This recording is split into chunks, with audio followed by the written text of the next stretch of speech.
Buenas tardes a toda la audiencia de Todos los Fuegos por AM 1570 Radio Rebelde. Acá estamos con Javi Rodríguez. ¿Qué tal? Buenas tardes.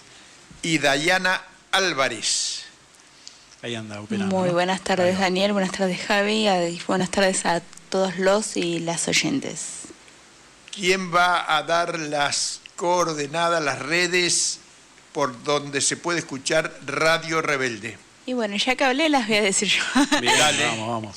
Nos pueden escuchar a través de YouTube en Radio Rebelde OK, nos escuchan también en radiorebelde.ar, en AM 1570 y a nosotros nos siguen en Instagram y YouTube en, ¿cómo es? @Todos los Fuegos Radio, y en Twitter nos encuentran como F-Fuegos. Ahí va. Muy bien, bueno, nos pueden escuchar en toda la red de comunicación del mundo. Bien, entonces hoy tenemos un editorial insoslayable porque mañana, 23 de diciembre, se cumplen 50 años de la batalla de Monte Chingolo. Es el hecho revolucionario de mayor trascendencia del siglo XX. Bien, y dice así el editorial de hoy. 50 años después de la batalla de Monte Chingolo. El batallón de Arsenales 601 es una unidad del enemigo relativamente aislada, defendida por 2 compañías que a la hora en que fue atacada se reducía a un oficial, 9 suboficiales y 85 soldados. Nosotros contábamos con un compañero militante entre los soldados. De acuerdo a lo que se sabía de seguro que había y a la capacidad instalada de nuestros depósitos, se pensaban sacar 900 fusiles FAL, 100 fusiles M15, 6 cañones antiaéreos automáticos de 20 milímetros, 15 cañones sin retroceso y talazas, 150 subametralladoras, etc., totalizando unas 20 toneladas.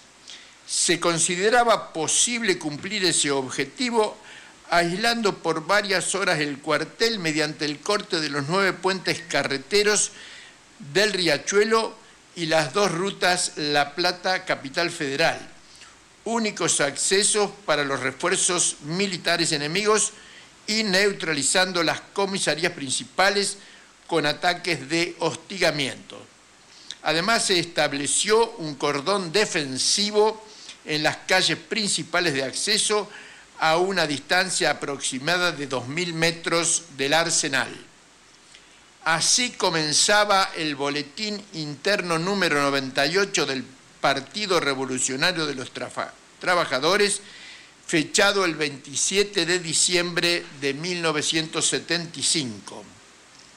Decisión que se correspondía cabalmente con la línea partidaria, con la experiencia adquirida en 7 años de combate y con la capacidad operativa del ERP.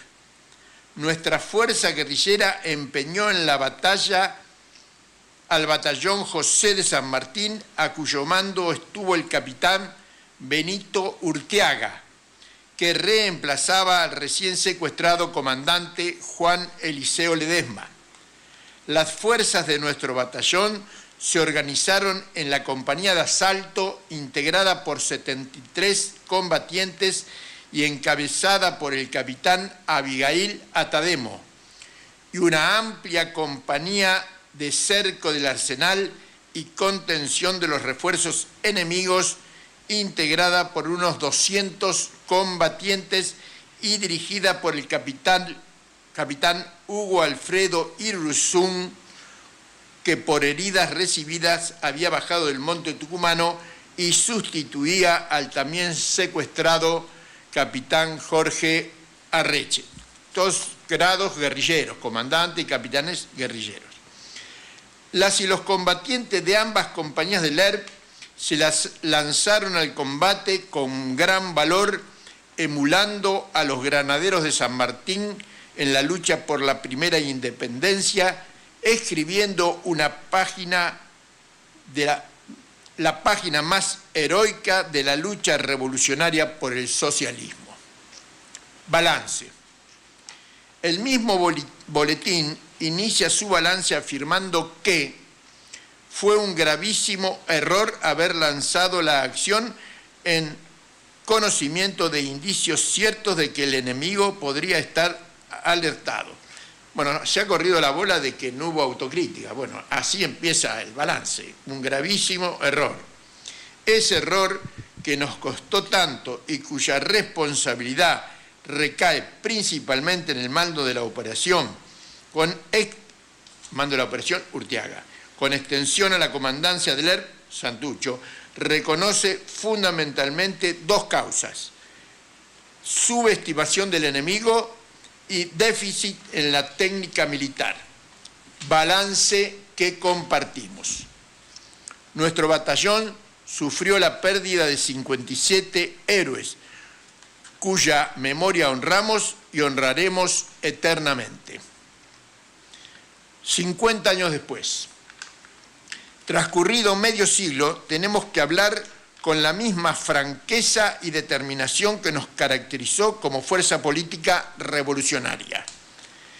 El secretario general sustituto Luis Mattini, ante el desconcierto por la derrota que no pudo asumir, exhibía un discurso triunfalista con el que decidió cambiar la línea, por la que retrocedimos de la revolución antiimperialista y socialista a democrática, popular y antiimperialista.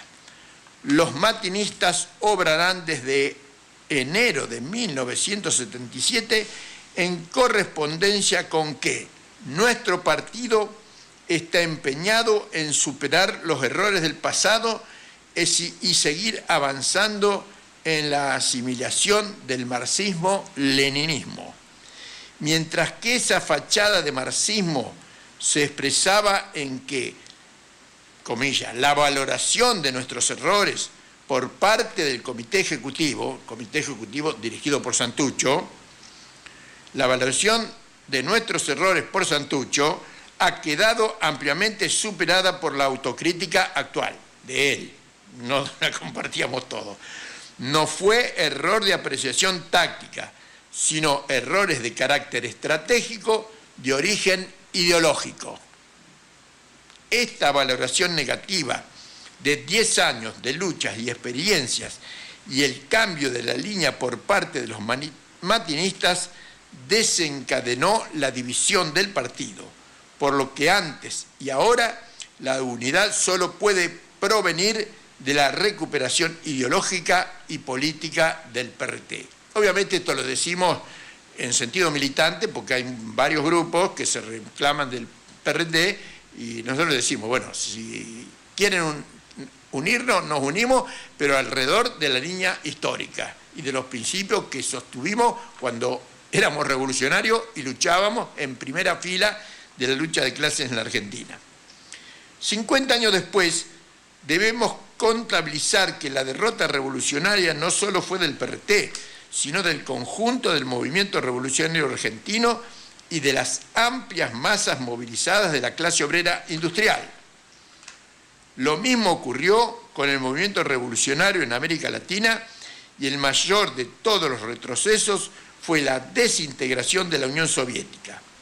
La excepción fue la Cuba revolucionaria y la insurgencia venezolana encabezada por Hugo Chávez a partir de 1992.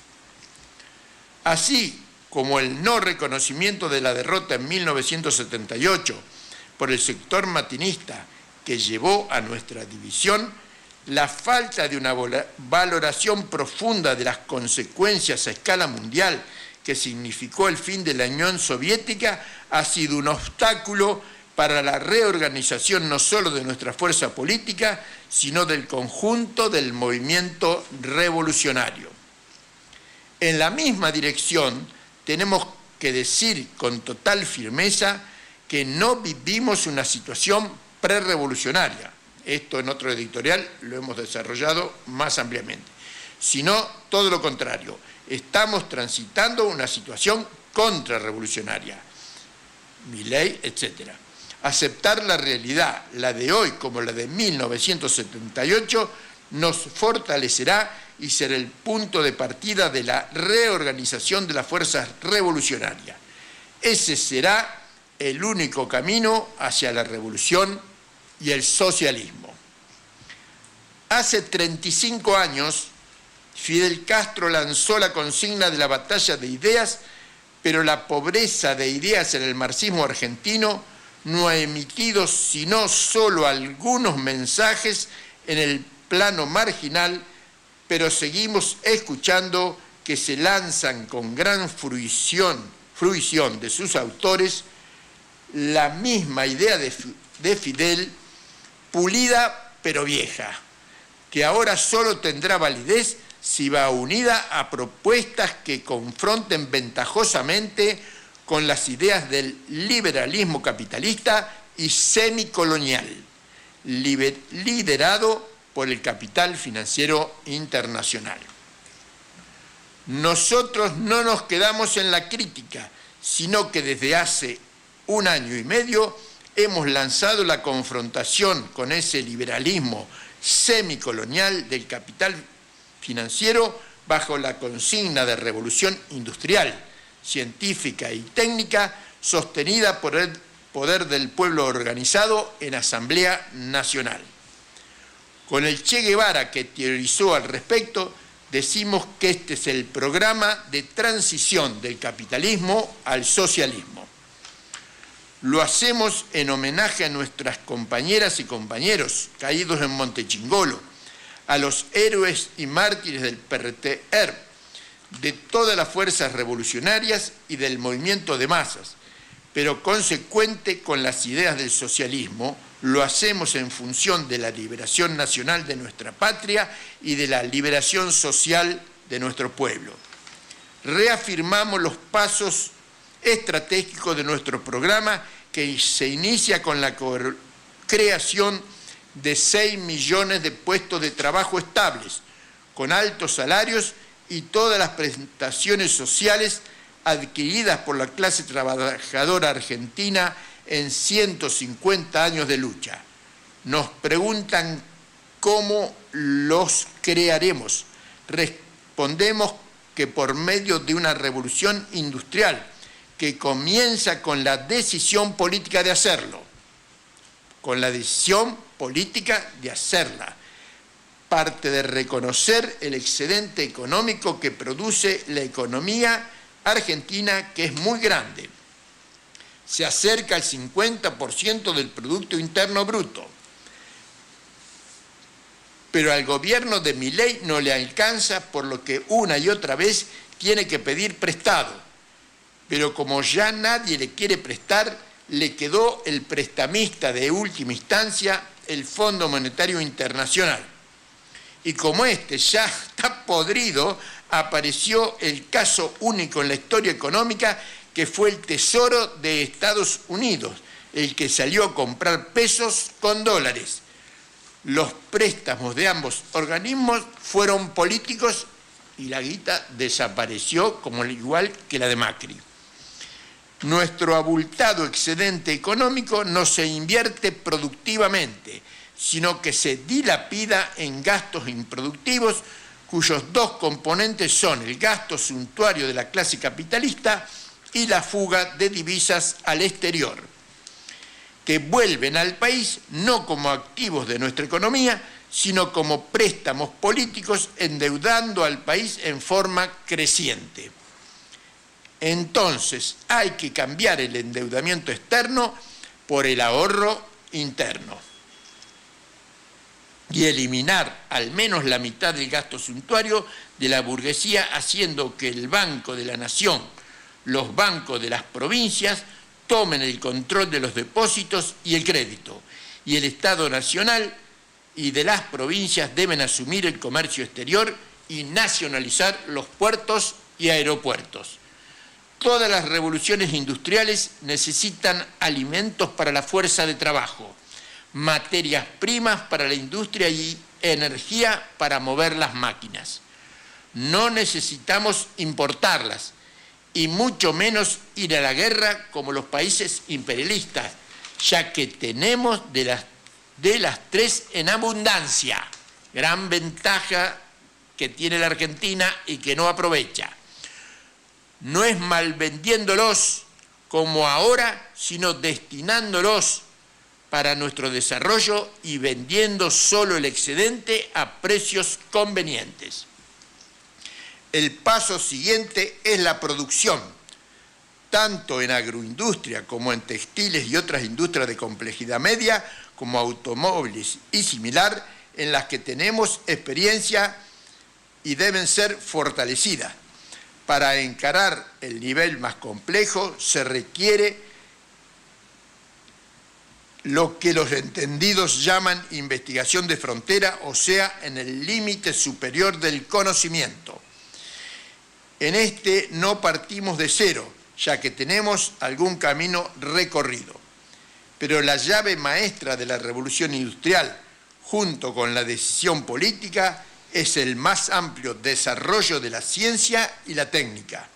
Hay que fortalecer todos los niveles de la educación, con eje en el más eficiente sistema público en todos los niveles de la educación: preescolar, primario, secundario, terciario, universitario y postuniversitario, como base de la explosión del actual sistema de ciencia y técnica, que será posible multiplicando por 10 o más su presupuesto para llevarlo a los más altos niveles mundiales como proveedor de ciencia pura, de ciencia aplicada y de la técnica que nos permita transformar las materias primas en bienes de alta complejidad en nuestro país o en colaboración con Brasil, México, todos los países de América Latina y también del mundo, que quieran hacerlo en un pie de igualdad y mutua conveniencia. Reiteramos, el camino es conocido, lo han recorrido distintos países desde la Revolución Industrial Inglesa, pasando por el norte de Europa, Estados Unidos, el Japón, desde hace 50 años China, y avanzan en esa dirección la India, Rusia, Vietnam y otros países. Un sujeto para la revolución industrial. Necesitamos que el pueblo trabajador construya sus herramientas de lucha. Un partido del pueblo trabajador con su programa para la transición del capitalismo al socialismo, que fortalecerá las propuestas de acción para el día a día. No hay programa coyuntural sólido si no está enmarcado en un programa estratégico sólido. Un frente de liberación nacional que agrupe al pueblo trabajador con todos los sectores de las llamadas capas medias urbanas, el campesinado y los productores rurales que se baten diariamente frente al sol, la lluvia y el frío. Ambos organismos deben crecer alejados del sectarismo y el dogmatismo, porque el marxismo fue fructífero cuando actuó como guía para la acción. Mucho de esto lo hemos aprendido en las filas de nuestro partido y otras junto a las masas del pueblo en todos los años de retroceso desde la dictadura contrarrevolucionaria del 24 de marzo de 1976.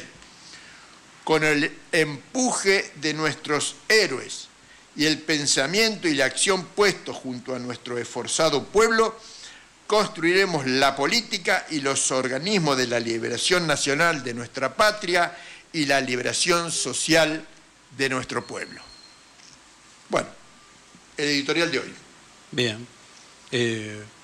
Ahí comentamos, por un lado, que mañana a las 10 de la mañana se va a estar llevando adelante el acto homenaje a los compañeros y compañeras caídos, ¿no? Vos vas a estar entre los participantes. Bueno, va a haber varios compañeros y compañeras ahí. Estoy buscando acá a ver si tengo a mano, así les comento la dirección exacta para quienes se quieran acercar. El camino General Belgrano. Sí, Pero la que corta ahora no me acuerdo cuál es. Ya te digo, por acá tiene que estar. Acá. Camino General Belgrano y Los Andes. Y la Los convocatoria es ahí a partir de las 10 de la mañana para todos y todas quienes se quieran acercar, para recordar, ¿no?, la memoria de los compañeros y compañeras caídos y caídas ahí. Ya sabemos que hubo un par de actividades también este finde en la misma clave. Así que bueno, eso, tenerlo presente. Nada, sigue siendo un episodio doloroso, pero no por eso menos heroico, de los compañeros y compañeras que dejaron ahí lo mejor de sí por la lucha por el socialismo y la emancipación, ¿no?, de la Argentina. Nosotros vamos a llevar al acto las ideas que hemos expuesto en este editorial, porque creemos que después de 50 años y no nos hemos podido reorganizar, no se trata de, no sé, de felicitarnos, sino de debatir para buscar los caminos de una reorganización política de los viejos militantes, no tanto porque ya estamos tan viejos y cada vez quedamos menos, pero sí la reunificación de las fuerzas políticas que se vayan construyendo alrededor de las ideas que protagonizaron los militantes y las militantes del Partido Revolucionario de los Trabajadores. Porque no se trata de decir felicitaciones, qué grandes, qué héroes, qué extraordinarios que fueron, pero después aplicamos otras ideas. No, las compañeras y los compañeros del PRT, las compañeras y los compañeros de Montechingolo fueron grandes y fueron heroicos, pero además tuvieron una política justa, revolucionaria, que debe retomar el pueblo argentino para enfrentar la política del neoliberalismo, del capital financiero internacional, hoy encabezados por el gobierno de Javier Milei. Exacto. Bueno. Sony 25, aprovecho también para mencionar que también se cumplió un nuevo aniversario este finde, de lo que fue el 19 y 20, ¿no? Lo que se conoce, ha quedado ahí instalado en la memoria como el Argentinazo, donde también un montón de compañeros y compañeras han dejado su vida luchando. Los 40, ¿no? No recuerdo exactamente si llegaban a 40 o 30 y algo. Ahora lamentablemente justo no lo tengo acá presente. Pero 39. Sí, por ahí, 40. Sí, en todo el país, que bueno, por la represión policial, institucional, ¿no? Además de un montón de heridos y heridas y demás, y bueno, episodios bastante penosos en lo que en aquel momento fue toda la crisis generada por el corralito de Cavallo y después la huida en un helicóptero de Fernando de la Rúa, dejando al país en aquel momento en una crisis absoluta y a la deriva, y bueno, muchos compañeros y compañeras, como siempre el pueblo, dejando lo mejor de sí en momentos claves de la historia, lo cual no se puede decir de otros sectores sociales, ¿no? Burguesía y demás. Tener presente a los compañeros y compañeras también. Muy bien, bueno, entonces hacemos un brevísimo separador y vamos a la columna política. Dale, dale.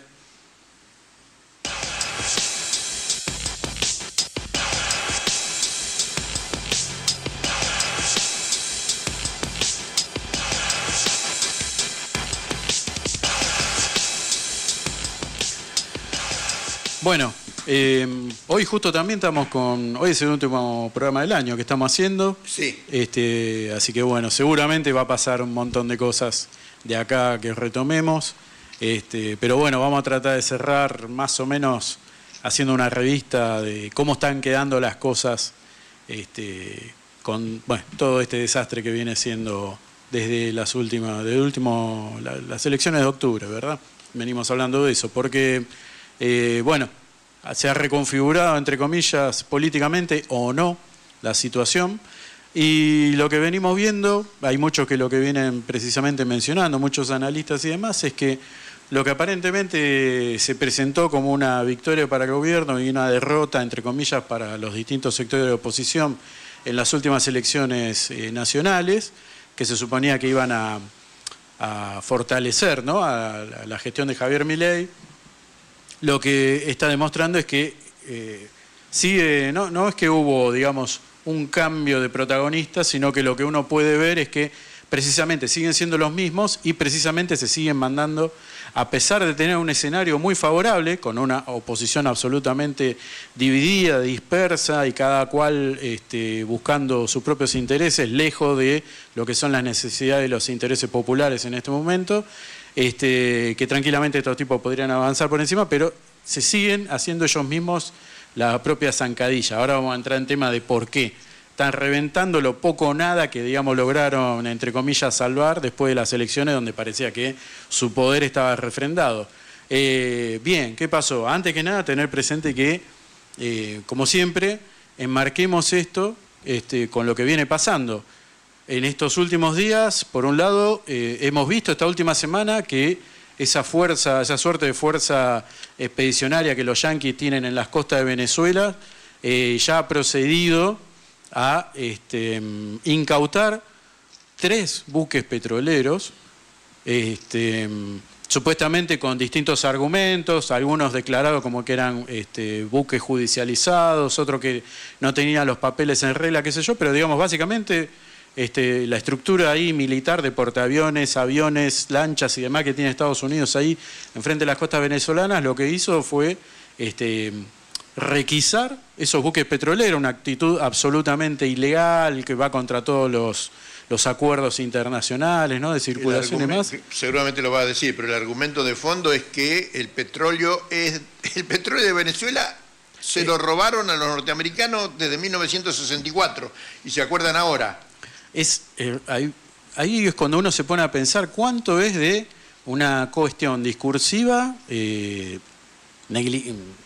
no sé cómo decirlo, caradura, brutal, ¿no? Digamos, la doctrina Monroe, que te acordás que el otro día estuvimos hablando de precisamente las nuevas doctrinas con un manejito ahí, una actualización de ciertos conceptos de Trump, que busca esta idea de rehacerse de todo el espacio regional como patio trasero de Estados Unidos y su espacio de poder natural en la región, o sea, Latinoamérica es el territorio de Estados Unidos, así de simple, y es lo que vienen haciendo en todo este tiempo.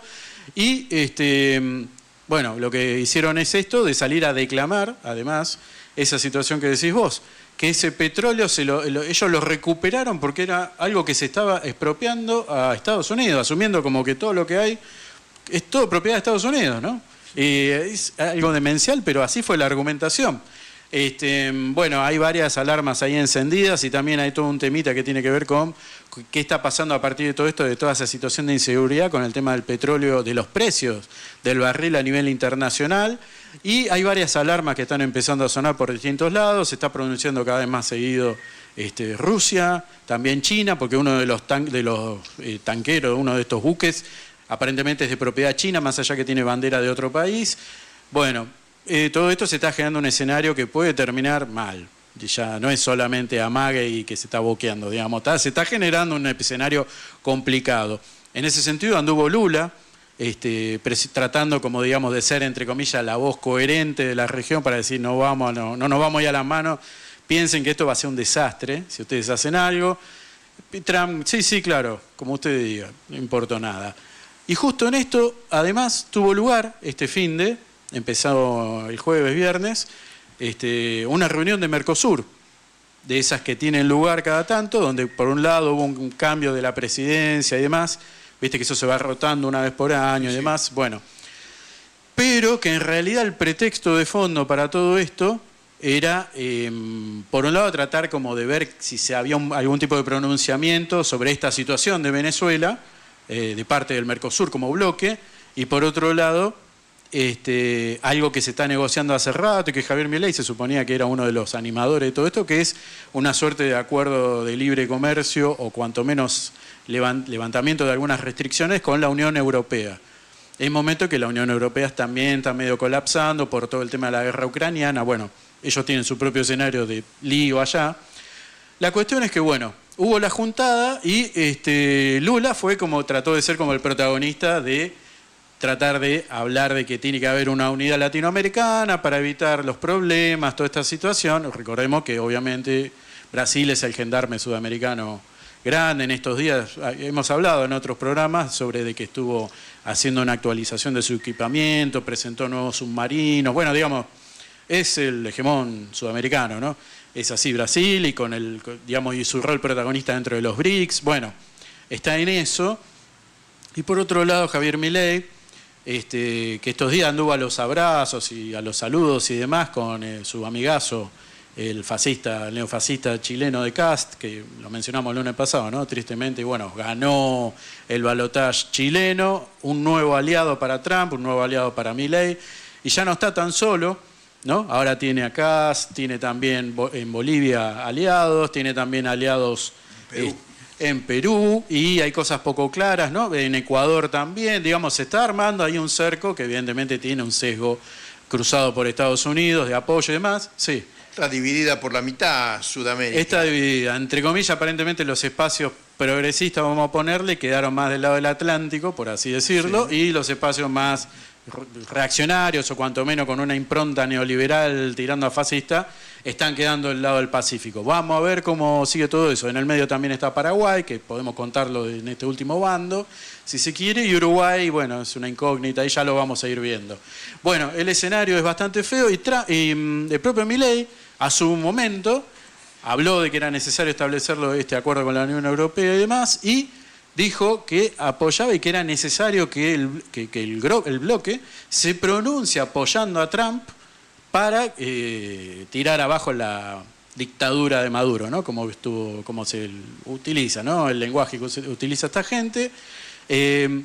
Se han visto además en estos días gente haciendo, digamos, referente de todos este espacio de centro de derecha y derecha explícita, diciendo de que es necesario la intervención militar de Trump, de Estados Unidos básicamente, en Venezuela, porque según ellos es la única manera de ponerle fin al narcotráfico. Ya escuchamos este discurso hace rato, pero lo interesante es que estuvieron diciendo el concepto de que en realidad el narcotráfico viene siendo alentado desde los años 60, esto es el argumento, por Cuba, para generar adictos y demás en toda la región y por supuesto en Estados Unidos, y que la única manera de frenar al narcotráfico es destruir, digamos, a Venezuela, por ende también después habría algún eventual tipo de acción contra Cuba y ahí, entre comillas, se va a acabar el narcotráfico. Mirá qué interesante, ¿no? Pero bueno, es el argumento y lo peor es que... Es ridículo, pero es peligroso. Es peligroso porque no es que lo dice un loco, lo están diciendo los medios de comunicación, lo instalan, lo naturaleza, y en tiempos de fake news y de gente que no puede sostener un argumento más de 5 minutos, que no puede pensar por sí misma, sino que come y acepta lo que dicen en los medios, que haya loquitos diciendo este tipo de cuestiones, se naturaliza y de repente va a parecer que esto es verdad. Cuando sabemos más claramente que nunca de que precisamente es al revés, ¿no? O sea, hay alguien que ha fomentado y ha accionado para introducir cuestiones vinculadas al narcotráfico en la región y demás, para también accionar sobre eso, particularmente contra todo lo que era insurgencia y lucha social, ha sido la CIA y sus distintos departamentos para toda Latinoamérica. Bueno, ahí tenemos ese escenario. El problema es que el Mercosur finalmente terminó como diciendo, bueno, dale, vamos con este acuerdo con la Unión Europea, pero desde Europa están con problemas, que son problemas que ellos vienen arrastrando desde el inicio del conflicto de Ucrania, que es, han tenido un problema gravísimo levantando restricciones para tratar, digamos, de sostener económicamente a Ucrania, que está en crisis absoluta, económica, bueno, ya lo sabemos porque, claro, es un país en guerra, y se aceptan, digamos, todo lo que es su producción, que centralmente es agropecuaria, a costos muy baratos, entran en los mercados europeos. Pero ¿qué pasa? La Unión Europea tiene estándares de producción y demás que hace que a los productores agrarios europeos les salga el doble, el triple, el quíntuple producir y no poder competir contra los productos ucranianos, el trigo y demás. Por ende, es como entre comillas que están fomentando una competencia casi desleal, porque a los productores europeos les hacen cumplir las normativas y a los ucranianos, por su solidaridad con la situación de la guerra, no le controlan nada, no le revisan nada, no le hacen, digamos, cumplir ninguna de las propias normativas para los productores agropecuarios de toda Europa, de Francia, de Bélgica, de Italia y demás. Y en esos países esta semana se han visto marchas masivas de estos productores, que en algunos casos incluso el Parlamento de Bruselas han entrado con los tractores. Ahí están los videos.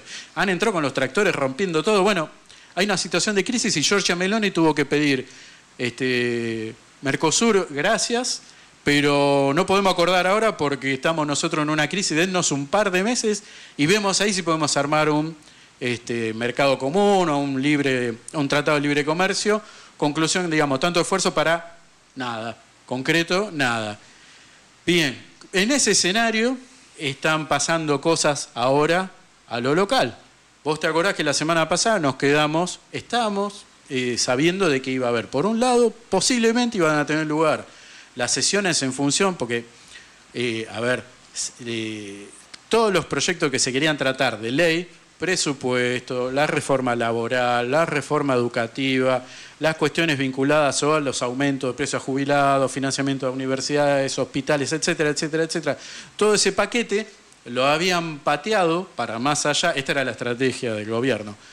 Como ellos sacaron un montón de nuevos diputados y tienen nuevos aliados, ¿no?, conversos de último momento, calculaban que, por ejemplo, la propia bancada La Libertad Avanza, con la incorporación de gente del PRO, más nuevos diputados que habían logrado a nivel provincial en todo el país, iban a tener una bancada que es más de 90 personas. Anteriormente no llegaban a los 30, estaban en los 30 justitos. Entonces decían, ¿por qué no la pateamos para después de la jura de los nuevos diputados y senadores, aunque el cambio más sensible eran diputados, porque ahí ya con esos números seguramente las leyes las vamos a sacar de taquito, va a ser un trámite. Bien, lo cual era razonable si uno quiere, ¿no? Obviamente vas a tener más parlamentarios, es lógico que te convenga patearlo y esperar al momento que los tengas activos, ya juramentados y ahí en el recinto. Bien, esa fue la idea, pero el problema era que obviamente se acababan las sesiones parlamentarias, por lo cual se estableció que iba a haber sesiones extraordinarias. Hablamos todo esto para que se entienda por qué están pasando estas sesiones extraordinarias. El principal tema a resolver, y que ya veníamos de 2 años sin nada, era que se tenía que resolver, aprobar de una buena vez un presupuesto, algo que no pasó en 2024 y no pasó en 2025, donde por eso surgió toda esta situación de que salió esta frase, ¿no?, de no hay plata, y por ende había recortes por todos lados, y era la manera, digamos, de pisarle en la nuca a los gobernadores y demás para, digamos, justificarle la entrega o no de distintos ATN, ¿no?, aporte del Tesoro Nacional a las provincias, a costa de que levanten la manito en alguna sesión por alguna ley que le era favorable al gobierno.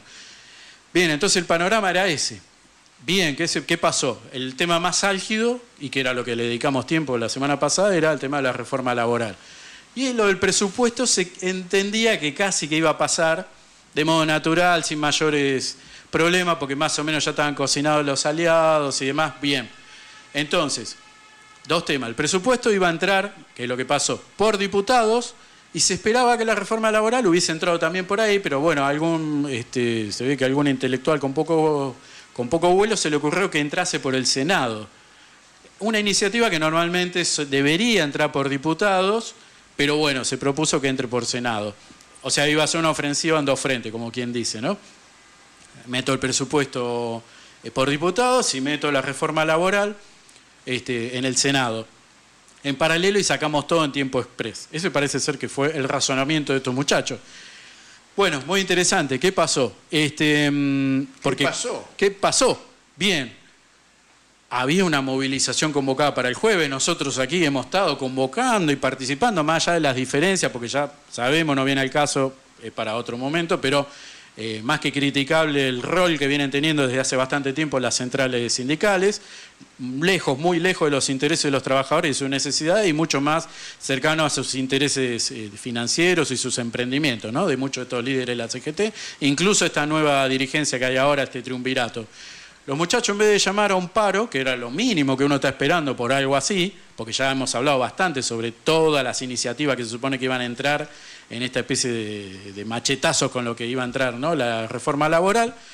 Bueno, se convocó una movilización para este jueves, que pasó, no hubo paro, era una movilización. Por un lado hubo dudas, vamos a ver, sí, qué sé yo. Bueno, al final terminó habiendo una marcha, ahora vamos a entrar sobre eso. Pero vamos a lo importante, que fue lo del miércoles. El miércoles empezó a sancionar lo del presupuesto y, como te dije, parecía que iba a ser un trámite, algo simple.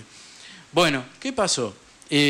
A priori estaba todo más o menos acordado para que salga. De hecho, se empezó a sesionar en tiempo y forma y demás. Pero había que llegar a los números. Bien, a los números para la votación. vos sabés que tiene que haber un quórum para iniciar la sesión y después un quórum específico para empezar a votar las leyes, que no es siempre lo mismo. Bien, ¿qué pasó acá en todo esto? A medida que fue pasando el tiempo y se empezó a votar, vos sabés que cuando entraron 2 dictámenes, ¿no? Teníamos 2 dictámenes, uno oficial, el de la Libertad Avanza, y después estaba el dictamen que había promovido Fuerza Patria. Bien, o sea, el espacio del peronismo. ¿Qué pasa con todo esto? De más está decir que el presupuesto de la Libertad Avanza consideraba un montón de recortes y demás, pero la táctica de ellos aparentemente había sido garantizarse los votos poniendo un montón aprobando presupuesto para obras públicas en distintas provincias, le hace Tucumán, en Misiones, donde tiene la gente aliada, y otras, y por otro lado hacer los recortes que necesitaba para, como dicen ellos, salvar que no haya déficit de presupuesto, ¿no? Es decir, que se sigan sosteniendo todos los recortes que ya hemos visto durante el año. Y eso es lo que hicieron, porque vos sabés que cuando entra un proyecto de ley, lo comento esto por más que pueda parecer aburrido, pero es necesario. Cuando entra un proyecto de ley, las leyes tienen capítulos y después tienen artículos. Uno se aprueba, si hay un acuerdo absoluto, por ahí se puede aprobar la ley en su totalidad. Lo normal es que no, más cuando es una ley de presupuesto, porque se supone que sin presupuesto, después en general no podés proyectar nada en el año porque no sabés si tenés los fondos para llevarlo adelante. Y a todo esto era importante que salga el presupuesto, además de todo lo que es obvio, porque era una exigencia explícita de Scott Bessent de Estados Unidos, porque le dijeron, nosotros necesitamos saber que va a haber plata. Nosotros necesitamos saber que ustedes va a haber financiamiento para que nos paguen todo esto que nosotros estuvimos haciendo para que ustedes ganen sus elecciones y demás. O sea que había intereses de fondo en todo esto. Léase en plata y léase en concesiones que se esperaba que tengan lugar. Bueno, ¿qué pasa con todo esto? El artículo 75 es donde estaban contemplados recortes y aportes. Se le ocurrió al Toto Caputo aparentemente una idea que es, metamos todo en un artículo para que eso se apruebe o no se apruebe, pero vamos con que se aprueba porque tenemos la gente, tenemos la mayoría, ya tenemos el acuerdo con nuestros aliados. Y además, por las dudas, para que no se vote artículo por artículo, lo metieron en un capítulo y cuando empezó la sesión, Atauche, que es uno de los diputados de la Libertad Avanza, propuso que se vote por capítulo. Es decir, para que entre esa ley y no haya manera de que la saquen.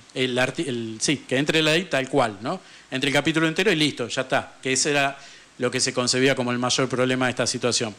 El tema es que a mucha gente le empezó a hacer ruido, aliados, le hace radicales, la gente de Piqueto, los que queda del PRO, que así todos siguen siendo un número para estas cosas que hay que poner los porotos, ¿viste? A ver, yo tengo 2, me faltan 3, bueno, este tipo de cuestiones, pero como no quedaba claro cómo iba a pasar esa situación, porque en la medida que iban presentando y argumentando, los argumentos venían siendo bastante flojos. Tenemos el audio, a ver si me escucha de ahí, tenemos el audio de un muchacho, un diputado correntino, que se llama Lisandro Almirón, que claramente no tiene muchas luces como diputado, pero bueno, algo habrá hecho para ser diputado por la Libertad Avanza, donde el muchacho lo que hace es, vamos a escucharlo un cachito a él y al final a hablar a Martínez, el diputado Martínez de Fuerza Patria, porque este muchacho se puso a agradecer, porque en el proyecto de ley figuraba de presupuesto una parte destinada a sus provincias, ¿no? Para Chaco y para Corrientes, pero después lo corrigieron porque parece que no había entendido nada. Lo escuchamos. Que se ha encargado en estos meses de ver las necesidades más importantes de los argentinos y llevarla a un presupuesto donde no puedo dejar de agradecer como correntino obras de infraestructura importantes que están plasmadas en este presupuesto. Quiero agradecer en nombre de todos los correntinos y chaqueños la incorporación en el artículo 27 del puente Chaco Corrientes. No voy a leer todas las obras que están en el anexo 26, pero sí las de mi provincia, porque muchas veces se dice de que este gobierno no toma en cuenta o no escucha, y quiero mostrarles a todos aquellos que hablaban de que en Corrientes estaban paradas algunas obras, pero las principales hoy están incluidas en el presupuesto. Ruta Nacional 126, tramo Sauce-Curzú-Cuatiá, acceso a autovía de ingreso de la ciudad de Corrientes, Ruta Nacional 119, tramo Mercedes-Curzú-Cuatiá, Ruta 12, tramo Riachuelo-Saladas, Ruta 120, tramo vinculación, Rutas Nacionales 12 y 14 en la zona foresto-industrial, reparación y mantenimiento y rehabilitación de la calzada de la autopista de la Ruta 14, de los tramos correspondientes a las localidades de Montecaseros y Curzú-Cuatiá. No es ningún tipo de chicana, pero recién lo que se leyó por parte del diputado de la Libertad Avanza por la provincia de Corrientes fue respecto al puente Chaco-Corrientes, que mencionó que está incluido en el presupuesto en el artículo 27. Ese es nuestro dictamen, está incluido en nuestro dictamen, el dictamen de Unión por la Patria, por pedido de los diputados Dolce, Leiva y Campos de la provincia del Chaco y de Haddad y San de la provincia de Corrientes. Y las obras que enumeró y que leyó taxativamente una detrás de otra están incluidas en una lista anexa que nosotros presentamos al artículo 26, que se llama Infraestructura Federal, y allí están las obras de la provincia de Corrientes que nos presentaron los diputados Haddad y San. Este es el nivel de la política parlamentaria en la Argentina. No sé si se entendió. El tipo que sale a elogiar que en el presupuesto están contempladas un montón de obras públicas para su provincia y agradece, ¿no? Está haciendo toda una genuflexión, que básicamente uno puede entender que le está agradeciendo al gobierno, pero en realidad había leído el dictamen de la oposición, el dictamen del peronismo, y le estaba agradeciendo a ellos, que es lo que le destaca a Germán Martínez. No es el presupuesto de ustedes, es el presupuesto que proponían ellos, o sea, lo que este muchacho quiere está en el presupuesto de la oposición. Bueno, este es el nivel del debate. Conclusión, a medida que van pasando las horas, mucha gente no le empezó a cerrar este tema de los recortes que estaban contemplados ahí, y empezaron a decir, che, bueno, mirá, ¿sabés qué? No es solamente el problema del artículo. En todo caso, vamos a tener un problema directamente con todo el capítulo. No se va a poder aprobar mientras siga habiendo ese problema ahí. Esto no avanzaba, no aparecían los votos, estaban negociando. Se le ocurrió a este muchacho, Martín Menem, a todo esto es el presidente, ¿no?, de la Cámara de Diputados, hizo un cuarto intermedio, ya llegando a la madrugada, y negoció con el peronismo. Yo quiero que se tenga presente esto. Negociaron con el peronismo, particularmente con el sector kirchnerista, para ver si podían sacar la ley de presupuesto. ¿Por qué? Porque sus ex aliados, aparentemente, o aliados según las circunstancias, léase la bancada del PRO, Coalición Cívica, lo que queda del radicalismo, lo de Provincias Unidas y demás, no le estaban confirmando que vayan a votar. Situación que entonces se negoció en el medio de la noche a la mañana, que se votasen en el momento previo al presupuesto y sacándolo, como quien dice, de la galera, lugares que estaban pendientes en la Auditoría General de la Nación, algo que no estaba incluido en el temario del día, porque el temario del día incluía el presupuesto, no estaba la cuestión de la Auditoría General de la Nación. ¿Y cómo será que esto estaba cocinado? Que se propuso, se hizo una votación, se aprobó en el momento a estos auditores que precisamente quedaron designados: Rita Mónica Almada, por la Libertad Avanza, son 3, Juan Ignacio Forlón de la Cámpora y Pamela Caletti, que es del peronismo provincial, o sea que entraron 2 peronistas y uno de la Libertad Avanza y le sacaron esos lugares a gente que anteriormente era del PRO. Y esos muchachos, a los 5 minutos que se aprobó, eran las 3 de la mañana. De repente aparecieron en el recinto y juraron. O sea, más cocinado, más acordado y más claro de que aparentemente estos señores que se están presentando, digamos, para entender, para que quede claro lo que es la política burguesa, cuando dicen de que son opuestos, que son enemigos, que son opositores, y estuvieron de acuerdo en votar lo que le convino. Y el presupuesto se terminó votando así, se terminó sacando el capítulo que era problemático y como entró sin hacer ninguno de los recortes que querían, porque Se buscaba dar de baja la asignación universal por hijo, el tema de las asignaciones familiares, el régimen de zona fría, aumento de universidades, el tema de hospitales y la emergencia en discapacidad.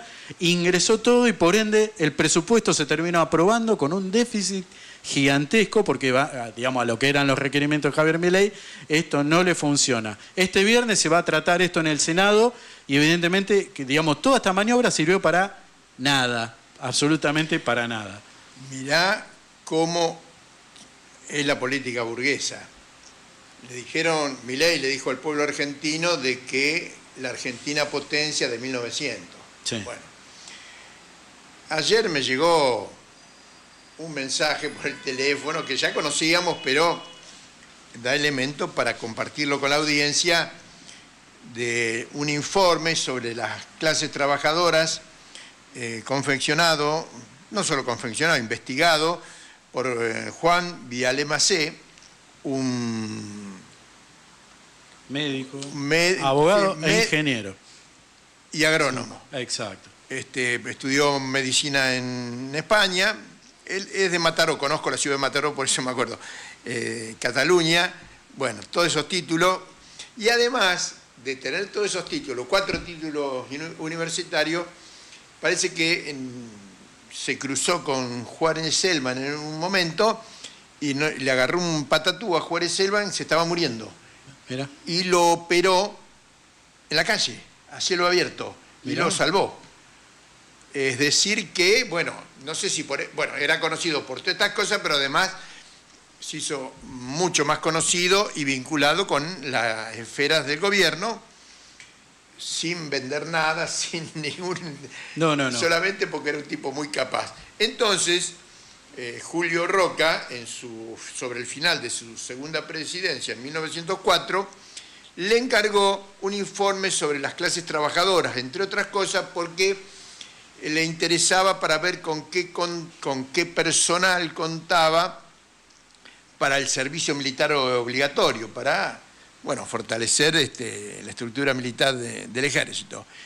Y Viale Macé no hizo un informe superestructural, sino que se metió en la realidad, caminó por las provincias, sí, viajó al norte, viajó al sur, se metió, en los obrajes, en los quebrachales, en los lugares donde se trabajaba, en los galpones donde vivían los peones, recorrió los conventillos en Buenos Aires, decir que recorrió toda el submundo del trabajo que se quería ocultar, una Argentina que es verdad, que tenía gran superávit económico, producto de las exportaciones de granos y carne, pero con un pueblo, lo que dio a la luz, lo que sacó a la luz este informe, de que la situación era de gran pobreza, de enfermedades, epidemias,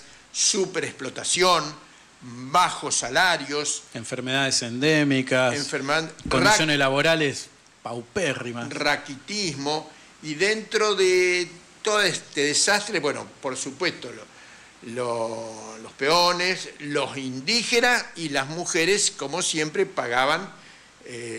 llevaban la peor parte. Todo esto sale a la luz y, en lugar de servir para algo, se decidió cajonearlo y quedó en el rincón del olvido. Viale Macé muere en 1907. Entre otras cosas, Viale Macé fue el que hizo el primer dique San Roque. Mira. Se decía que el dique estaba fallado, qué sé yo. No sé qué pasó, esto es una historia. La cuestión que cuando fueron a dinamitar el dique que había hecho Viale Macé, no lo podían romper de tan bueno. De tan bien hecho que estaba, claro. Era todo calumnia, cosas que recorrían. La cuestión que tuvieron que pasar varias décadas para que comenzara a surgir una legislación que tomó en cuenta todo este informe, todos los estudios, toda la investigación realizada por Juan Viale Macé y que desmiente al gran mentiroso, desmiente la Argentina potencia de Milei, y justamente lo que quiere hacer Milei es lo que denunció Vialé Macé en 1904, quiere llevar una Argentina integrada que teníamos dentro del capitalismo, más o menos, la quiere llevar a la misma situación de 1900-1904. Esa es la realidad del proyecto del neoliberalismo, del capital financiero, presidido por Javier Milei. Bueno, creo que estamos... ¿Estamos en la hora?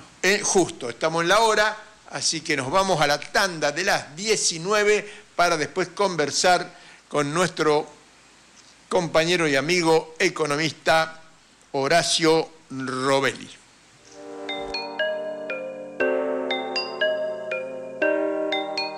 Ahora también en AM 1570.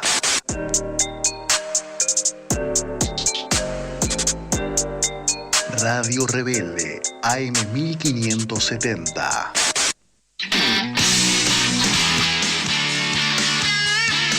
Algunos siguen creyendo en esto. Lo que tenemos que hacer es bajar los costos. Bajar los costos y los salarios son un costo más. Bajar los costos y los salarios son un costo más. O ahora, peor aún, en esto. ¡Amo! ¡Amo ser el topper dentro del Estado! Soy el que destruye el Estado desde adentro. E incluso en esto otro. No somos superiores moralmente, somos superiores estéticamente, somos mejores en todo. Y les duele. No pueden, tuvieron que bajar la nota. Están perdiendo la batalla cultural los zurdos de mierda. Por primera vez se ven acorralados los zurdos de mierda. Pero el odio, el fascismo, la mentira y la crueldad no pueden durar por mucho tiempo en nuestro país, porque la única verdad es la realidad. La excepción a la regla. Periodismo político sindical. Sábados, 14 horas, Radio Rebelde. Conducción, Pablo Yumato. Vuelve Salir por Arriba. 2 horas de radio con Néstor Picone, sumando voces de la izquierda nacional. Los jueves de 13 a 15. Vamos contra el capitalismo. De Facebook, Amazon, X, Google y el imperialismo financiero de los BlackRock que bancan el genocidio contra Palestina. Salir por Arriba no quiere que gane la derecha, pero tampoco cree que haya que vivir de efemérides y mucho menos creer que la democracia es votar cada 2 años. Salir por Arriba, todos los jueves a las 13.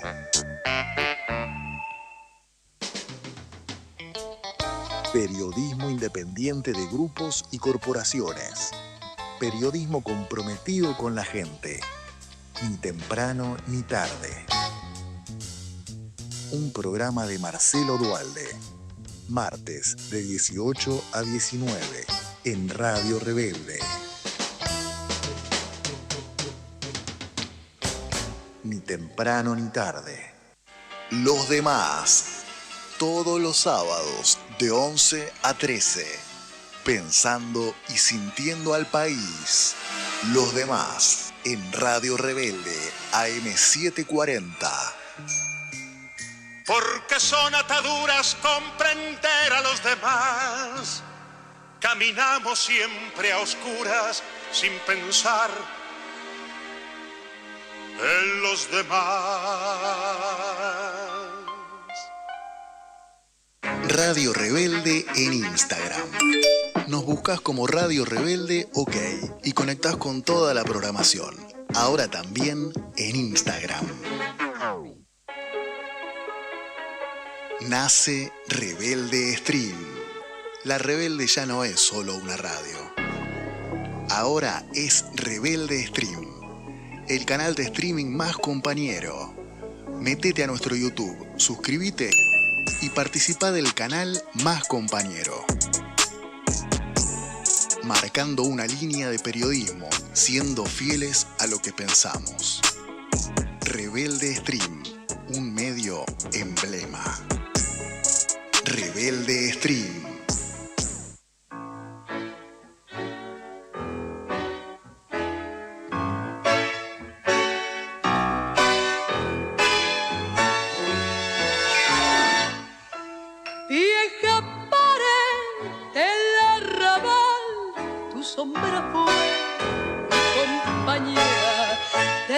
mi niñez sin esplendor. La amiga fue tu madre selva, cuando temblando mi amor primero, con su esperanza besa mi alma. Yo junto a vos, pura y feliz, cantaba así mi primera confesión. Madre selvas en flor, que me vieron nacer y en la vieja pared sorprendieron mi amor. Tu humilde caricia es como el cariño primero y querido que siento por él. Madre selvas en flor, que trepando se dan, es tu abrazo tenaz y dulzón como aquel. Si todos los años tus flores renacen, hace que no muera mi primer amor.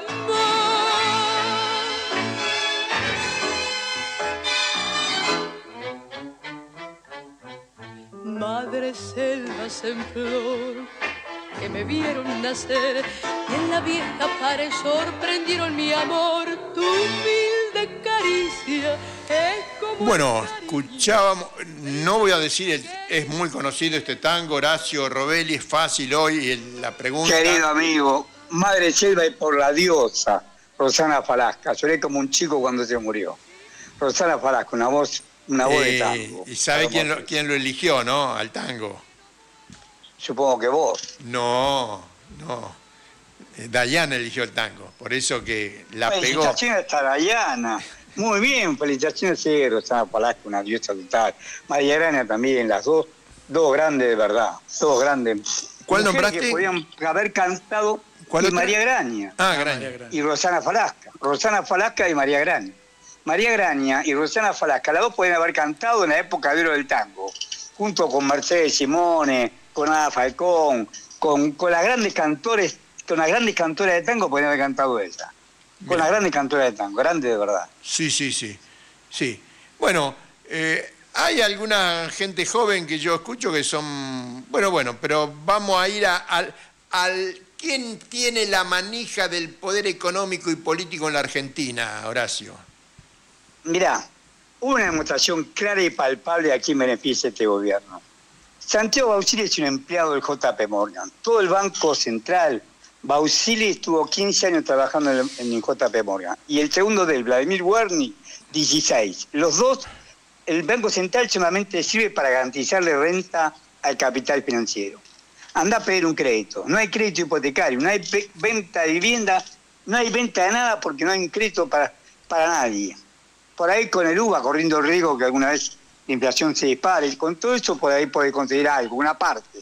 Pero no hay crédito para nadie. Las empresas, pequeñas y medianas empresas no venden y encima no le financian lo que no pueden vender, no le financian el capital estoqueado porque salta la tasa de interés que le cobran. La tasa triplica la tasa que le hacen pagar a las pequeñas y medianas empresas, a las personas, por ejemplo, en descubierto en cuenta corriente o en descubierto en la tarjeta de crédito, triplica la tasa que los bancos le pagan a sus depositantes. La triplican. Entonces, la tasa que le pagan a sus depositantes... Pero eso es un atentado contra la producción. Es una locura. Pero seguro, este es el modelo. Ahora, ¿por qué lo aplaude?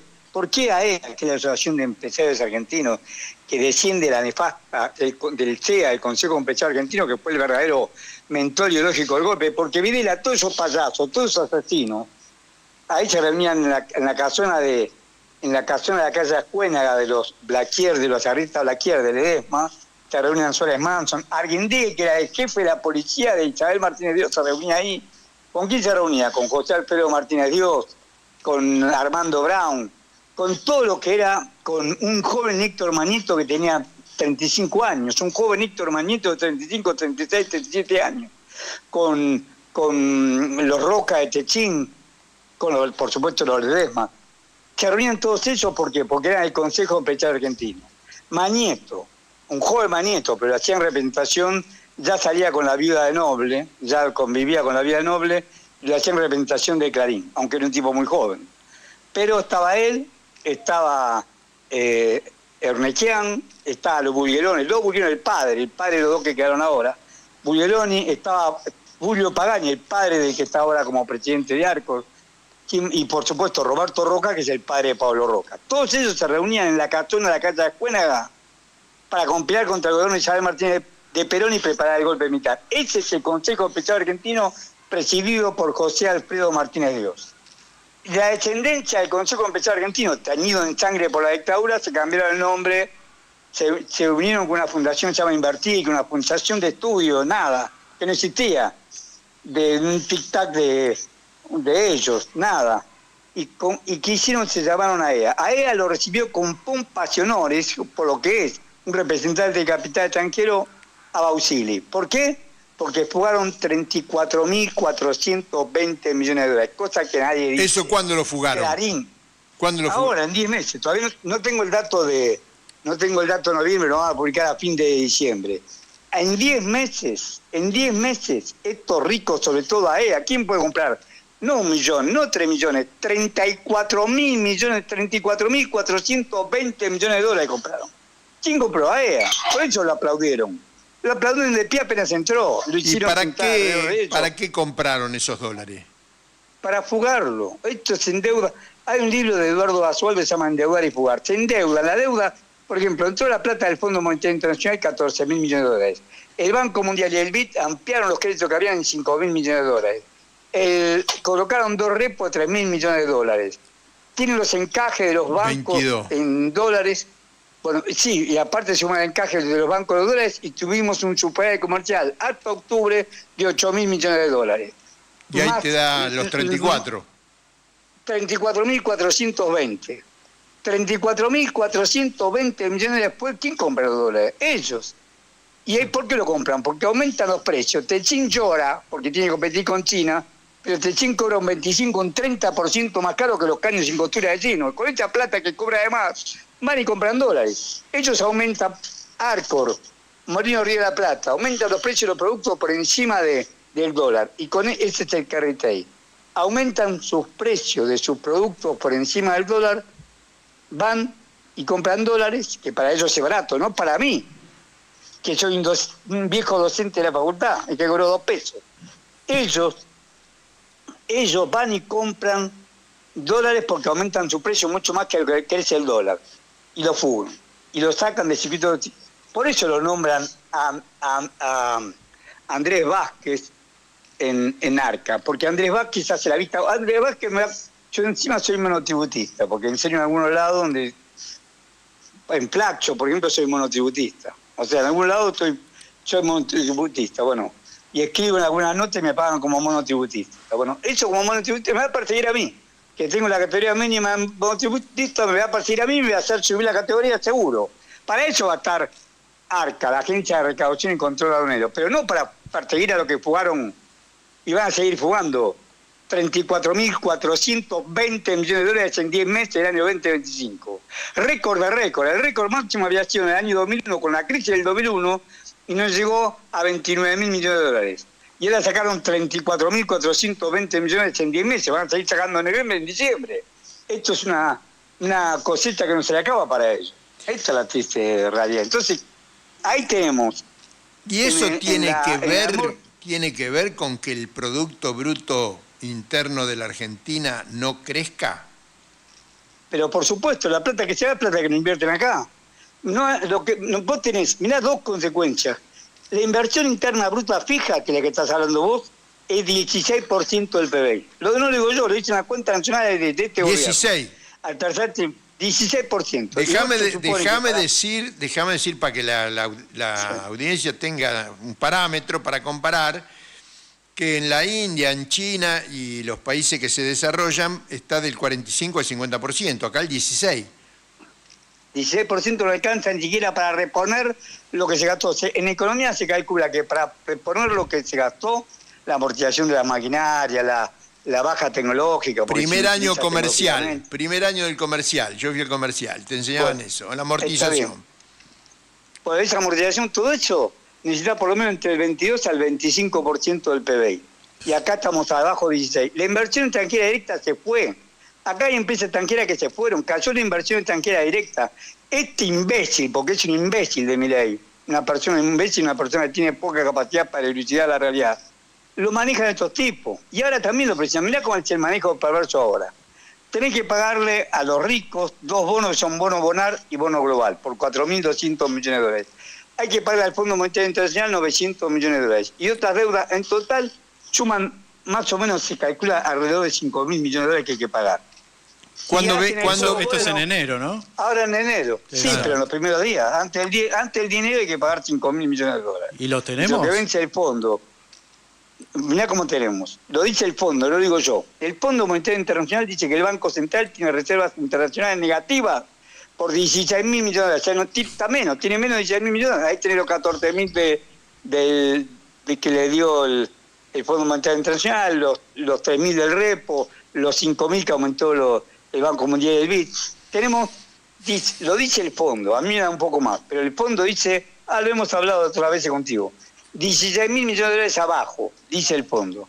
Y el Tesoro de la Nación pagó 1.006 millones de dólares, 1.006 millones de dólares, pagó en diciembre de los Bopreal, sacándolo de los encajes, de los depósitos que tienen en los bancos, o sea que los bancos tienen depósitos por 35.000 millones de dólares. Y que eso no es muy legal, ¿no? Millones de dólares. Claro, esos 22.000 millones de dólares fue por el blanqueo. ¿Te acordás que tiene una cuenta una cuenta especial de la República? Tiene un encaje, tiene un total de depósito captado en dólares de los bancos 35.000 millones de dólares. Prestaron la mitad, la otra mitad la tienen encajada en el Banco Central. De ahí sacaron 1.006 millones de dólares para pagarle en los primeros de diciembre de este año, o sea, hace unos días atrás, hace una semana atrás, una semana y media atrás, para pagarle los Bopreal, que es un título que inventaron ellos para los importadores. Bueno, 1.006 millones de dólares. O sea que encima el Tesoro no tiene plata porque utilizó la plata de encaje para pagarlo. No tienen plata. Todo lo que van a pagar lo van a pagar con más deuda. Por eso Milei dice que van a conseguir un repo. Claro, el repo lo tienen que pagar. El repo es un préstamo de muy corto plazo, puede ser 1 año, 2 años, es una venta con compromiso de recompra. Y vos das garantía de esa venta, para que esa venta se cumpla. Entran 7.000 millones de dólares, claro, seguro que van a entrar. Los 5.000 para pagar ahí, tal vez le queden 2.000 más para otro pago. Pero todo con deuda, y aumentan la deuda persistentemente. Cuando se fue el inútil de Alberto Fernández, la deuda era de 370.000 millones de dólares, y ahora de 455.000 millones de dólares. Y va a seguir subiendo. O sea, aumentan la deuda, aumenta la pobreza, aumenta la desocupación, aumentan los precios, y sin embargo tenés 9.340.000 personas que fueron y votaron a la Libertad Avanza. Horacio Robelli, que hoy es el último programa del año, te preguntamos, ¿qué panorama tenemos no a largo plazo, sino para el mes de enero, febrero del año que viene? Brevemente. Mirá, sí. Rápidamente, lo mismo que hicieron hasta ahora. Mientras el pueblo no salga a resistir, mientras la Secretaría haga paro dominguero, no llama un paro general. Bolivia, mira el ejemplo. Bolivia llama, aumentó el precio de las tarifas, le llamaron un paro general por tiempo indeterminado. 2 años con este gobierno sátrapa, cobarde, servil de Estados Unidos. No va a enviar tropas a Venezuela seguro. Este cobarde, esta rata que tenemos como presidente, y la Secretaría nos llamó un solo paro general en estos 2 años. Bueno, cuando tenés la complicidad de la burocracia sindical, la complicidad de la mayoría de la burocracia política, social, hasta eclesial, y vos sabés que yo soy cristiano y me duele decirlo, hay excepciones, el padre Paco Olveira lo demuestra claramente, hay excepciones. Horacio Robelli, columnista económico y amigo del programa Todos los Fuegos, te saludamos, te despedimos y te esperamos para el año próximo seguir ilustrando a nosotros y a toda la audiencia de Todos los Fuegos. Charlamos de algo que vemos, que percibimos, que vemos y cambiamos opinión. Muchas gracias, Horacio. Esto va a caer peor. Muchísimas gracias a todos ustedes, a todo el equipo de Todos los Fuegos. Muchísimas gracias. Saludos. Bueno, y siendo las 19:18 más o menos, sí. Vamos a irnos a la otra orilla del Río de la Plata, que el otro día nosotros tuve una larga discusión con el amigo común que tenemos con Silvia Visconti sobre si era un estuario, si era un río, si era el mar. Claro, Montevideo está a 150 kilómetros más metido, más cerca del mar, entonces no es lo mismo la visión que tenemos desde Buenos Aires que la visión que se tiene desde Montevideo del estuario río Mar de la Plata. Ahí la estamos viendo a Silvia Visconti, que nos saluda con la mano y ahora tiene el audio para que nos salude con su voz.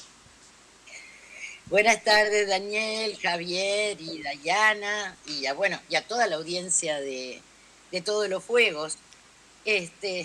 Bueno, estamos acercándonos al fin de año, ¿no? Y casi siempre uno se encuentra con amigos y discute sobre muchas cosas. Ya veo que tú has estado discutiendo sobre el Río de la Plata, este río mar para nosotros. Y también no solamente tiene que ver eso que vos decías en la percepción, sino también en cómo están ubicadas las ciudades. Montevideo está de frente al río y la construcción fue hecha hacia el río, mientras que en el caso de Buenos Aires está de espaldas al río. Y eso hace que también la percepción sea diferente. Y por otro lado también el hecho de que acá en Montevideo nuestras playas tienen arena. Digamos, esta zona es una zona de arena, entonces tenemos playa, no solamente el río ahí para mirarlo, para disfrutarlo caminando por la Rambla, sino también para bajar y darse un chapuzón y tirarse un ratito al sol ahí en la arenita. Bueno, en eso estamos en unos días. Bueno, también estaremos con más tiempo libre como para poder aprovechar un poco del río Mar. Y bueno, al acercarnos a este fin de año, casi siempre también uno hace balances, ¿verdad? Claro. Y el balance del 2025 nos muestra que hemos pasado un año de tiempos difíciles en toda América Latina. Permanentes ataques a Venezuela, los intentos de intervención en Brasil y todas las políticas arancelarias con la intención de interferir con la justicia de ese país, el apoyo incondicional para sostener al gobierno de Milei, las constantes presiones sobre el México liderado por Morena, bueno, todas las políticas de Trump que marcan una vuelta al papel más colonialista e interventor de Estados Unidos, ¿no? En una especie de vuelta a esa posición de patrón en una América que considera su patio trasero. Y en ese marco uno piensa sobre todo con mucha emoción en la situación de Cuba, ¿verdad? Que soporta un bloqueo económico desde hace más de 60 años y que este bloqueo se ha vuelto insoportable para la población. Cuba está atravesando una gran crisis como consecuencia de estas políticas imperialistas, ¿verdad? Y bueno, yo entonces hoy quisiera recordar de alguna manera un hecho de la revolución, sobre todo a dos cubanos, poetas y revolucionarios, los hermanos Luis Rodolfo y Sergio Sáenz Montes de Oca, ambos integrantes del movimiento 26 de julio. Estos poetas, estos jóvenes poetas, también participan o están integrados a ese libro que hemos mencionado muchas veces de las poesías truncas. Y bueno, Luis Rodolfo fue coordinador del movimiento 26 de julio en la ciudad de San Juan y Martínez, y Sergio fue jefe de acción y sabotaje de este movimiento. Ambos fueron asesinados en el municipio de Pinar del Río por la policía del régimen de Batista, una policía que estaba apoyada por los Estados Unidos. Eso fue en agosto de 1957. El mayor de los hermanos, Luis Rodolfo, nació en La Habana el 4 de noviembre de 1938, pero casi enseguida de haber nacido, la familia se vuelve a trasladar a San Juan y Martínez, donde vivían... ¿San Juan y Martínez en Pinar del Río? Sí, es en Pinar del Río, pero es una localidad, digamos, pequeña, Bueno, allí estaba la casa de los abuelos paternos y en ese sitio nace su hermano Sergio el 8 de enero de 1940. El padre de familia, Luis Sáez Delgado, era doctor en Derecho y juez de ese pueblo, de esa pequeña localidad. Y él y su esposa, Esther María Montes de Oca, sembraron en sus hijos un fuerte amor por la lectura, por las tradiciones patrióticas y también por el valor, los incentivaron en el valor de la justicia. Y esos sentimientos se van a reflejar en sus vidas y también en sus poesías, en sus cuentos, en los artículos que ambos jóvenes revolucionarios van a escribir y en los cuales mostraban la realidad social muy cruda durante la época de Batista que ellos observaban. Generalmente quienes lo conocieron lo recordaron siempre con cierto cariño y admiración, porque estos hermanos se distinguían por ser sumamente sencillos, con un trato amable, respetuoso, sin que les importara la clase social, porque ellos no pertenecían a los sectores más populares, ¿verdad? Tenían una situación medianamente confortable, podríamos decir. Recibieron una buena y muy esperada educación que los hizo desarrollar su gusto por la lectura, en especial por el pensamiento de Martí y también el desarrollo de una cultura muy universal. La palabra fue una de sus formas de manifestar la toma inicial de conciencia, porque más tarde se integraron a cumplir acciones revolucionarias concretas. Luis ingresó en el Instituto de Segunda Enseñanza de Pinar del Río con 11 años y en 1954 comienza a escribir los versos de Juventud, germen de su obra poética que llegaría a convertirse después en una trinchera ideológica contra las injusticias que se cometían en Cuba. En Cuba se habla mucho de estos dos autores y yo los invito a escuchar el poema de Luis, Mi vida es, en la voz de un cubano.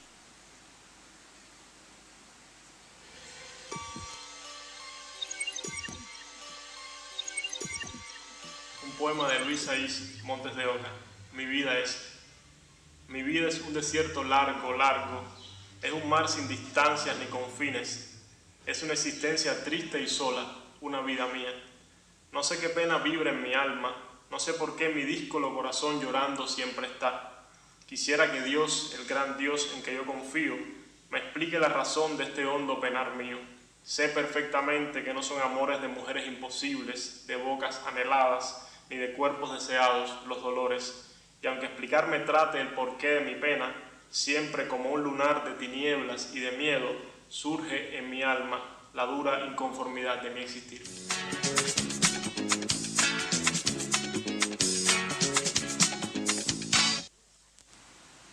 Bueno, obviamente esa vida en la que había pena, esa pena tenía que ver con la situación de Cuba en esos años.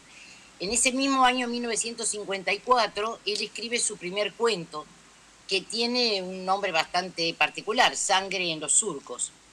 La inspiración poética le llegó temprano y en el caso de Luis, además de poesía, va a escribir artículos, cuentos, documentos en los que casi todo el tiempo se evidencia su disposición combativa a favor de la causa popular cubana.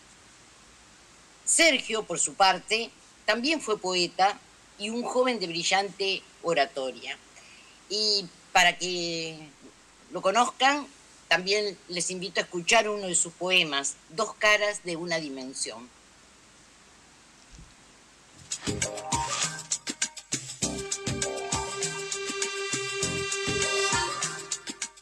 En el rodar de una loma vive un hombre hecho de hambre. Vive el parásito largo. Vive lo negro en el ambiente. Vive lo blanco en el fondo de los pechos. En el bostezar de una calle vive un hombre hecho con grasa. En la asepsia hecha muro flota lo blanco por los aires, goza lo negro en el músculo. En la mugre de un bohío, el oscuro de las yaguas oculta unos ojos blancos, oculta un corazón que late en suave. Y en la capital, un doctor motoso de uñas recortadas polemiza en frío el qué y el porqué de unos ojos blancos durmiendo en negro.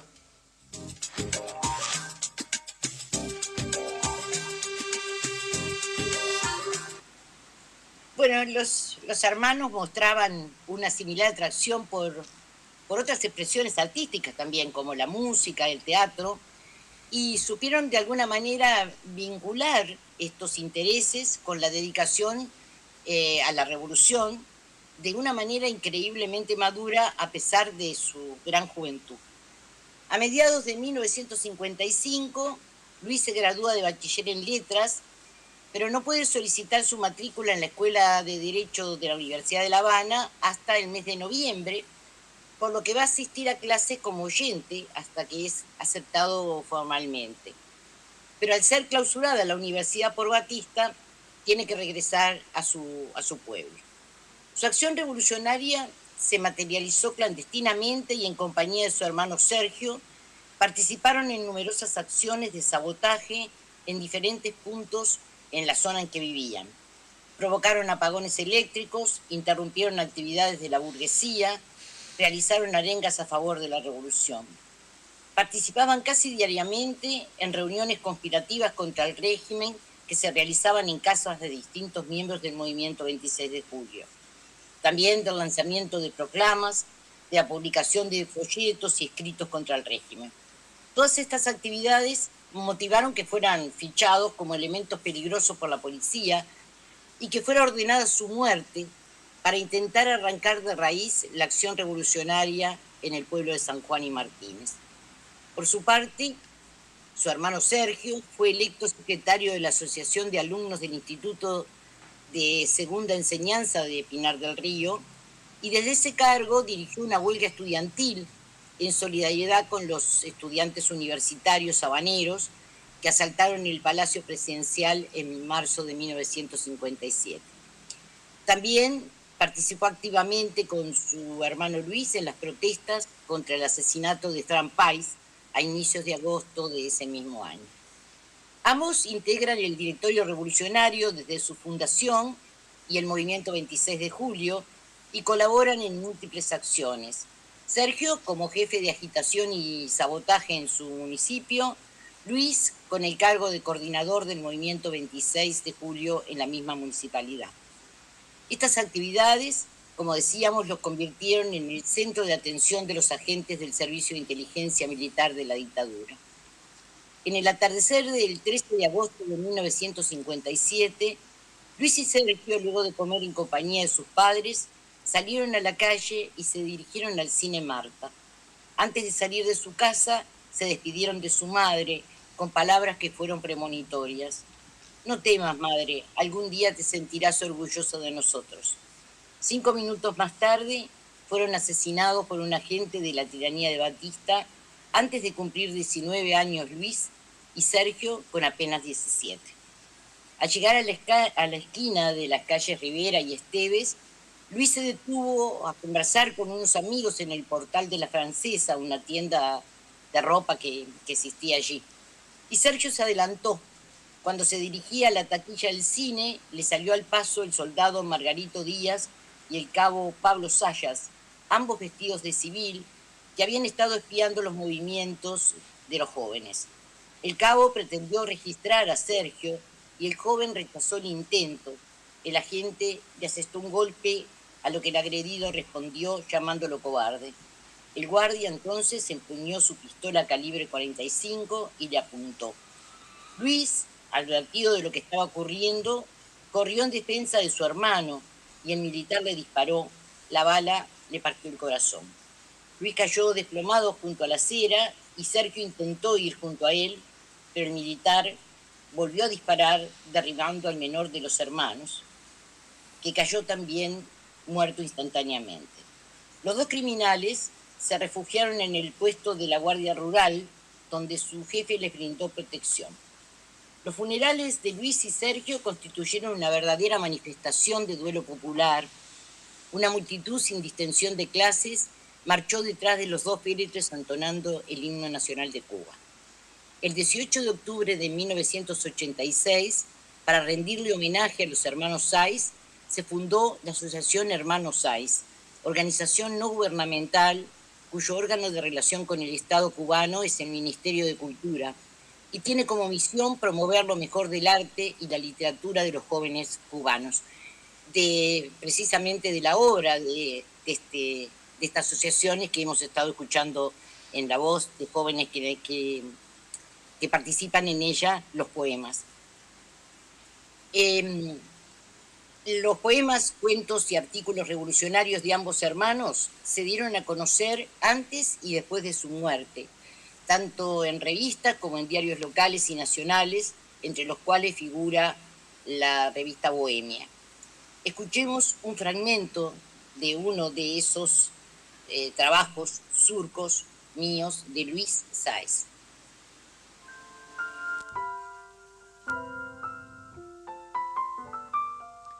Tiple y güiro, maraca y clave, guitarra verde de esperanza viva, testigos de este dolor de surco herido.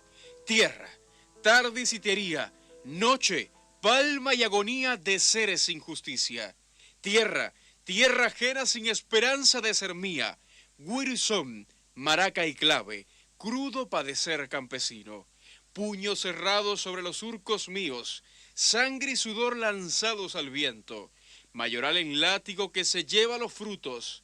Esa es mi tierra, hermano, dolida en su entraña misma por malas leyes y hombres oscuros.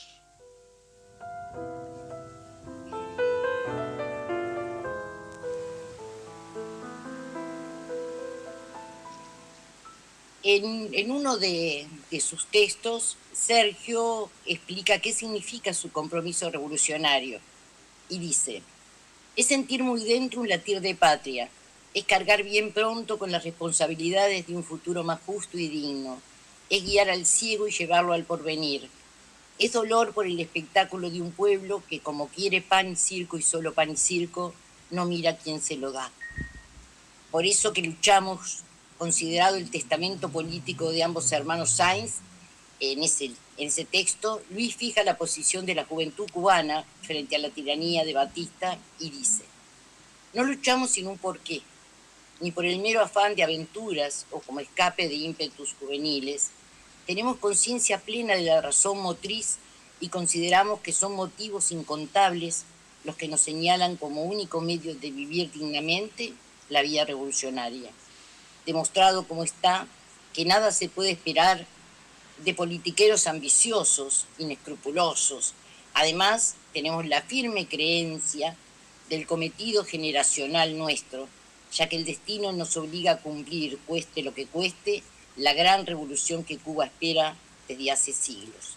Y agrega: no tenemos más que nuestras vidas, avaladas con la honradez de un pensamiento justo y una obra inmensa que realizar, y como ofrenda de devoción y desprendimiento, hemos depositado en los brazos de la Revolución Cubana, justa, grande, renovadora, honrada y socialista, sin más esperanzas que ver algún día cumplidos estos sueños que hoy en plena juventud y calor de lucha llevamos a estas cuartillas. Decía Martí que con 12 hombres dignos se fundaba un pueblo, y nosotros solamente queremos hombres dignos. La hora es nuestra, porque nuestra es la solución, y el afán de lucha que nos invade no morirá en el cuerpo de cualquier ni de ningún combatiente, ni podrán ahogar el espíritu de rebeldía de ningún compañero caído, pues las ideas no se matan. Sergio, en su discurso ¿Por qué no vamos a clase?, decía: ser estudiante no es repetir en un examen materias, ni asistir todos los días a clases y hacer de vez en cuando una trastada. Hay mucho de comercial en un estudiante solo preocupado por la obtención de un título. Para él, el instituto o la universidad serán graciosamente estanques de fuego. Estudiante es mucho más que eso. Es llevar en la frente joven las preocupaciones del presente y el futuro de su país. Es sentir ser vejado cuando se veja al más humilde de los campesinos o se apalea a un ciudadano. es sentir dentro un latir de patria, es cargar con las responsabilidades de un futuro justo y digno. Todas estas palabras de alguna manera nos convocan en estos tiempos, y con esto yo quise acercarle a la audiencia a dos jóvenes escritores, poetas, revolucionarios de la poesía trunca de nuestra América, para que no olvidemos que lucharon por una sociedad más justa y con dignidad, y que dejaron un legado, ese legado colectivo, no individualista, y a nosotros de alguna manera nos toca recoger ese legado y andar. Y bueno, con esto me despido y deseándoles que pasen lo más lindo que puedan este fin de año, y nos reencontraremos después de esas merecidas vacaciones. Sí, seguramente.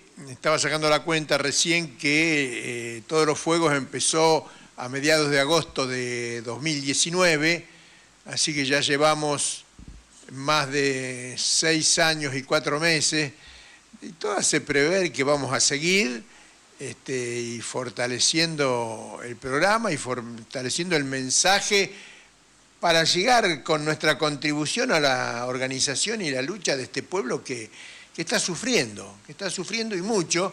Nosotros en un momento, no sé si llegaste a escuchar, leímos el informe de Juan Vialé Macé sobre las clases trabajadoras de 1904. Bueno, nos estamos acercando, desgraciadamente nos estamos acercando a esa situación, cuando hay otros pueblos del mundo, como China, como la India, países superpoblados donde millones y millones, cientos de millones de personas salen del hambre, salen de la pobreza.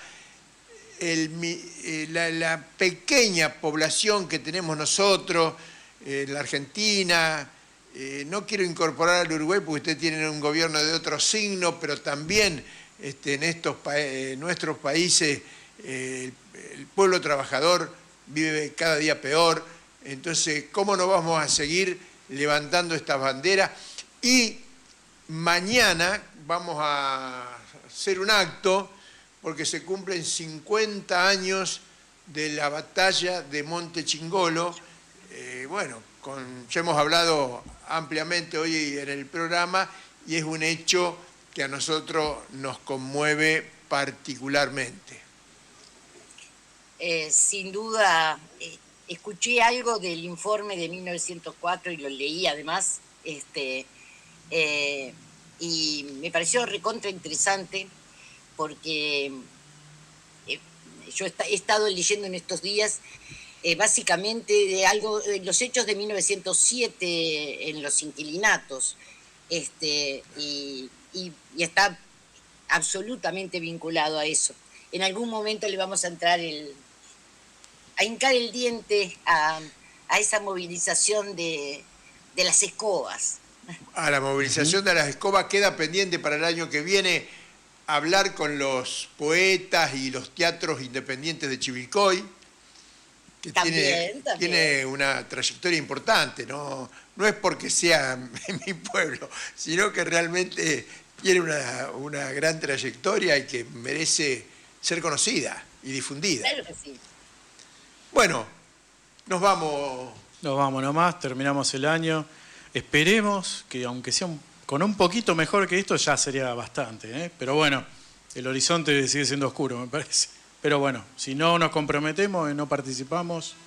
y Dayana Álvarez, ¿qué nos tiene para decir a nosotros y a la audiencia?